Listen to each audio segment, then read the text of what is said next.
ఆంధ్రజ్యోతి రాధాకృష్ణ కోసం భారీ నజరానా ప్రకటించినటువంటి చంద్రబాబు నాయుడు గారు మొన్నటికి మొన్న చూస్తే బుడమేరులో ఏదైతే వరద వచ్చిందో ఆ బుడమేరు వరద వచ్చినప్పుడు విజయవాడ నగరం మునిగిపోవటానికి ప్రధానమైనటువంటి కారణం చంద్రబాబు నాయుడు గారు రాధాకృష్ణ యాక్టివ్ పవర్ ప్లాంట్ మునిగిపోకుండా ఉండాలనేటటువంటి ఉద్దేశంతో వరదనంతా విజయవాడ నగరం వైపు మళ్లించడం వల్ల అఫీషియల్గా 36 మంది, అనఫిషియల్గా దాదాపు 100 మందికి పైగా చనిపోయారు. లక్షలాది కుటుంబాలు నిరాశ్రయులై వందల కోట్ల రూపాయల ఆస్తి నష్టం జరిగింది. సో ఆ రోజు యాక్టివ్ పవర్ ప్లాంట్, ఎందుకంటే బుడమేరు డివిజన్ కెనాల్పై ఉంటుంది, ఇది రాధాకృష్ణకు సంబంధించినటువంటి active power corporation private limited అది. సో అది మునిగిపోకుండా ఉండటం కోసం విజయవాడకు వరదను వదిలారు. సో విజయవాడ నగరం మునిగింది. నెంబర్ 2, ఈరోజు భారీ నజరానాన్ని అదే యాక్టివ్ పవర్ ప్లాంట్కి చంద్రబాబు నాయుడు గారి ప్రభుత్వం కట్టబెట్టింది.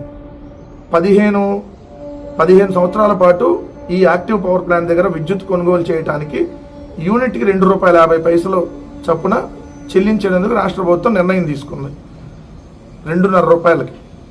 మరి జగన్మోహన్ రెడ్డి గారు సెకీతో ₹2.49 కేంద్ర ప్రభుత్వ రంగ సంస్థతో ఒప్పందం కుదుర్చుకుంటే మరి ఇదే బూతు కృష్ణ, ఇదే బూతు పత్రిక, ఇదే తెలుగుదేశం, ఇదే జనసేన వీళ్ళందరూ ఏమని ఆరోపించారు? అదానీ దగ్గర లంచం తీసుకుని ₹2.49 ఇచ్చారన్నారు కదా. మరి ₹2.50 కూడా మరి లంచం తీసుకుని చంద్రబాబు నాయుడు గారు ఇచ్చారా? లేదు అని అంటే ఎటు రాధాకృష్ణ చంద్రబాబు నాయుడు గారు ఇద్దరు మనుషులు వేరైనా ఇద్దరు ఆత్మలు ఒక్కటే కాబట్టి ఇద్దరు ఒకరికొకరు లబ్ధి చేకూర్చుకునేటువంటి కార్యక్రమం కాబట్టి ఈ విధంగా అడ్డగోలుగా దోచిపెట్టారా? మరి అన్ని ఛార్జెస్ కలిపి ₹2.49 కేంద్ర ప్రభుత్వ రంగ సంస్థ దగ్గర కొంటే గగ్గోలు పెట్టినటువంటి వాళ్ళు మరి ఇప్పుడు ₹2.50 ఏ విధంగా కట్టబెట్టారు? రాధాకృష్ణ కోసం ఏదైనా చేస్తారులే, ఎందుకంటే ఈ రాష్ట్రాన్ని నడుపుతుందే రాధాకృష్ణ కదా, ఈ ప్రభుత్వాన్ని నడుపుతుంది చంద్రబాబు నాయుడు గారు కాదు కదా, ఆంధ్రజ్యోతి రాధాకృష్ణ కదా. సో ఆయన కోసం విజయవాడ నగరాన్ని అయినా ముంచేస్తారు, అడ్డగోలుగా ఆయనకు ఏదైనా దోచిపెట్టేస్తారు.